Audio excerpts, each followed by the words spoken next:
Howdy and welcome to episode 37 of North Texas Serves. I'm your host, Kelly Bob Byer, and I am here with Abby Germer of Refuge for Women, North Texas. Very good. And what is Refuge for Women of North Texas?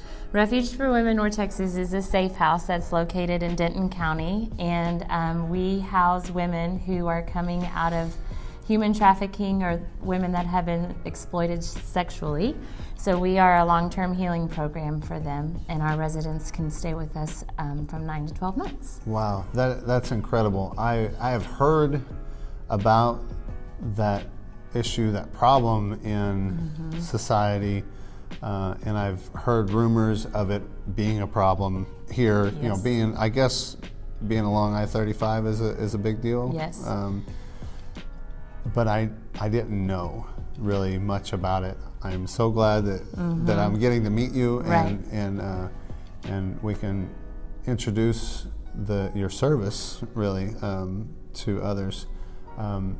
So if you're watching, if you have a question, please throw it out. If you like what we're doing, hit like. The more you interact with the video, the more this video will make it to other people, and they can see what's going on too. So tell me more about Refuge for Women.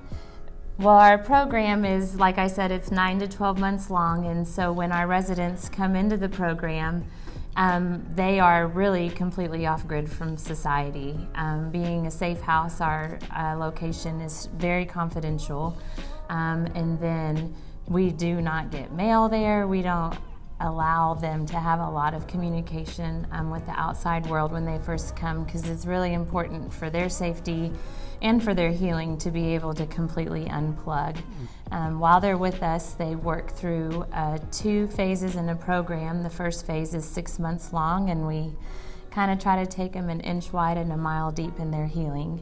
A lot of our curriculum and our program is based around trauma-informed healing, and so we don't really scratch the surface, but we really encourage and walk alongside our ladies to dig deep and to really get to some hardcore root issues.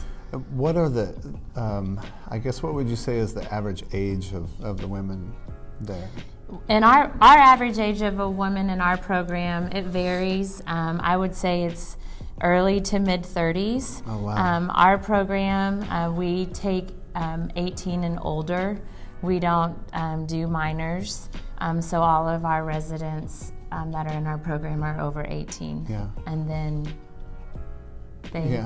Yeah. So but a lot of them are in their 30s. Wow. I would say the average age. When they finally get to escape that situation. Correct. Wow. Correct. So many questions. Right. There's so much here. How long are they imprisoned? Until they get to you. It's all different. Like everyone has a different story and a different, upbringing. One of our most asked questions is, how do we get our residents? And so Refuge for Women North Texas is actually part of a national organization, and therefore we're networked across the U.S. And so we partner a lot with what we call frontline ministries, who go out and do street outreach, or they will go into the clubs or go into jails and help identify trafficking victims. And through that, when a resident or a survivor is interested in moving into the long-term healing program, then they will apply to come and join our program. And then vice versa. Like if we have a lady, like I interviewed a girl earlier today who is in the area who is currently being trafficked, and called and wanted to know if we had any open beds, and so they go online and fill out an application, and then whatever location has the open beds. And one of the things we enjoy and we have found to be a great benefit of being part of a national organization is that a lot of times it's not safe for our residents to stay where they're at. Right. And so it's better for them to relocate to different locations and kind of go off grid for a little bit. So that makes a lot of sense. So people here are most likely from other places, and vice versa. The ones that you find here usually go other. Right. Yeah. And I found that to be true with abused women. They don't often stay where they are. They go to a home somewhere else. Right. But that's not to say we don't have a huge problem here in the North Texas area. Right. So, I mean, we do, and we have a lot of other, just what we call frontline organizations, like I said, that have, a crisis bed or something like that available for them in the meantime. I mean, if we have a girl that reaches out locally and they need help, we do everything we can to help them and have our own little network within the cause organization. Right. So, do you have minors reach out to you that you have to direct to the authorities, or do you have adults who know that there are minors? I would say more so on that end. We not providing services for minors. I can't say that we have had minors specifically reach out as much as it's been maybe parents that have a suspicion about, or a concern about their daughter, or other local agencies that might be working with a minor that they need help finding a place for them to go. I personally have never had just a intimate interaction with a minor in this situation, not to say that it's not out there. Right. But for the most part, we've either talked with other agencies or concerned parents. And I mean, I've personally met with minors as well with concerned parents just to kind of talk to them about the reality, and I think that's a huge key, is that we as people need to learn what trafficking looks like and don't think that it's not happening to our children. It just was very recent that there was a guy who was a trafficker, and he had a home in Flower Mound, Fort Worth, Dallas, and can't think another of place. But like they're prominent cities, you know. And he had 4 homes in the DFW area that he was running, and he, and so it's everywhere, So when I think of trafficking, I think of the movie Taken. Right. But I'm guessing that is. Small percentage. Yeah. Of the reality. So can you describe, what happens? I don't understand. I don't know. There's so much I don't know. Right. I mean, when I originally thought of trafficking, I always thought it happened overseas in third world countries, you know, and then I started to really realize that it is a problem here. And a lot of times these days it starts with online, there's such... anybody can be anybody online. Right. And so anybody can portray to be anybody online and start to groom and reach out to vulnerable women, and the thing about it, human trafficking and sexual exploitation, is that it is an extremely profitable business. Really? And I don't have the statistics off the top of my head, but I mean, they're pretty comparable with like Amazon and Starbucks, with the billions of dollars a year. Wow. And so it is very much a sales industry. And so in that, they just... Wow. Any way that they can target a female. Are drugs often used to... Absolutely. To really capture them and really, that's where the imprisonment starts. Absolutely. And then it just becomes part of the insanity cycle for them, because they need the drugs to survive, and vice versa. And they get the drugs from the those that are exploiting them. Right. Yeah. Gotcha. So, how can people help your organization? Absolutely. So, one of the things we do, office out of Serve Denton, which is located in Denton off of the Loop. And we have a Welcome to Refuge meeting coming up in January, and it's a great way just to come and learn more about our organization and what we do. And then we host a volunteer training once a quarter. We do need volunteers to help us, We have volunteers that help us in the community to build relationship and spread awareness, but we also utilize volunteers inside the Safe House as well. So we have, it takes what it takes for anybody to run their own home times 6, because that's what we house 6 residents plus 24-hour staffing, plus a program, plus appointments, plus meetings, plus it takes a lot, and it takes that saying, it takes a village to raise your children, and that's just anything that anybody in the community can do to help just spread the awareness. One of the things that we're gonna really focus on is asking people to have house parties, in 2019, and gather a small group of your friends and let us come share in a more intimate setting of who we are and what we do and how people can get involved. Great. And so. Yeah. So, and what is you have a website, I guess. Yeah. And what is that? It's rfwntx.org. And then like us on our Facebook page, which is Refuge for Women North Texas. And that is a great way to keep up with any opportunities that we have, whether it's with our volunteer trainings we have coming up, or sometimes we'll post needs on there. If our stove goes out or we need a refrigerator or something like that, we'll post that out on Facebook if the need comes up. And that, I'll tell you, this community here in Denton County, it's amazing. It is one of the most generous communities that I've ever been a part of. And so we really, really, really love the support that we get from the community. Right. Yeah. And on your website and the Facebook page, is there a donate button? There is absolutely a donate button.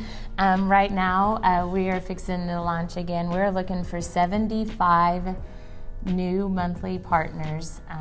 We're looking for $75 monthly partners coming up. And so we have a huge heart to, we opened our home back in 2016 at the very end. And so we're still kind of on the new side of being a ministry here. But being part of a national organization, and we know that the demand is out there for more beds, we just have a huge desire to be able to provide that here in the community. So if we can continue to get what we're doing currently funded, we really have a desire to grow our capacity here in some way. So. The homes, you said you have 6 per home? Yes, sir. Okay. And how many staff people does it take to run that? Well, we have 24-hour staffing. So the way that our staffing model is set up, we have a program director that runs the program during the day, and a program director's assistant that runs the home, and they basically work Monday through Friday, 8 to 5, and I smile and laugh when I say that, because anybody that knows that has a place that's open 24 hours a day, it's not really a cut and dry job. So we have a program director and her assistant that run the bulk majority of the program, and then we have what we call shift leads that come in and work the evenings and the weekends for us. Gotcha. And so we have 24-hour staffing. Any of that volunteer? No. None? No. Okay. Are they all, I guess they're all trained Absolutely. Some in counseling, but they may not be licensed counselors? Correct. Right. Correct. We have a licensed professional counselor. That'd be incredibly expensive. It would. But we actually have a licensed professional counselor that comes in once a week and works with our residents, and she does both individual and group counseling. So that is definitely a key piece to the program. But that's hired and utilized from outside. But again, it's all free of cost to our residents. That's one of the benefits of that we really do provide a safe place for our residents to come, and we don't charge them anything to come. And we're not run on insurance money, we're not run on government grants. We definitely rely a lot on the community and our local organizations and partners. And this year they spend with you, you said you go an inch wide and a mile deep. Yeah. So it's a huge jump start on the healing process. Yeah. But you know that it takes years, I guess. Oh, or absolutely. A lifetime. Well, and I mean, there might be some of our graduates that watch this, though. I mean, Well, so. it is a ongoing relationship Yeah. with them when they graduate the program. Is there like a monthly meeting that they can come to or anything like that? No, I wouldn't. No, and we don't have a monthly meeting that they can come to. It's a lot more of just keeping in contact. And is there do you have any kind of an ongoing after the graduation? Right. We do. They can choose to stay in the program for an additional 3 months. So when they're considered a graduate at 9 months. Okay. And during that time of 9 months, they work through, like I said, 21 books of curriculum. They have to do many hours of exercise every week. They meet with a licensed professional counselor.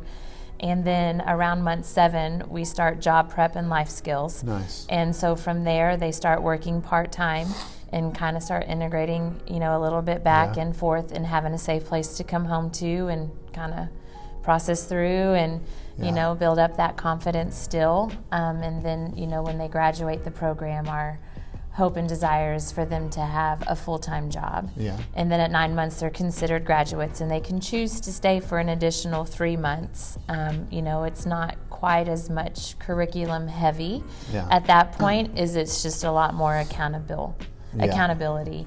I know if anybody's familiar with operating in North Texas, here in the Denton County area for real is that, affordable housing is definitely something that we have a lack of. Mm-hmm. And then in the state of Texas, it's not the easiest to get funding for your medical needs. Uh-huh. And so... Thank goodness we have... places. Yeah, places that have... especially here in Denton. Oh, that's what I mean. Like, it's so collaborative here. Right. And there's so many great... The community's great and the nonprofits are great, and so we're able to fill in each other's needs. Right. But Denton is a great place to be, especially if you are in need and if you want to give too. Absolutely, absolutely, and that is, we all know that end of the year giving's coming up, and that is one of our biggest pushes that we have going on right now. And so if you want to just kind of sow into a ministry that really is making a difference in other women's lives, we would love to get your support and just continue to pour in and allow these women a safe place to heal. We came... it was a couple of weeks ago. They had gone to a 3-day retreat, and I had the opportunity to go pick them up and bring them home.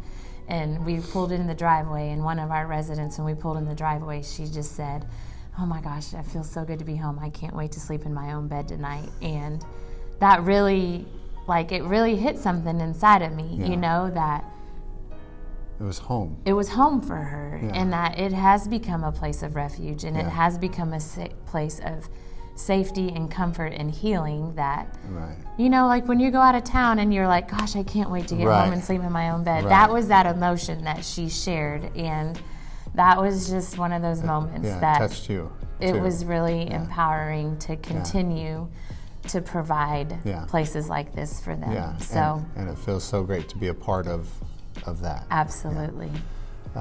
Absolutely.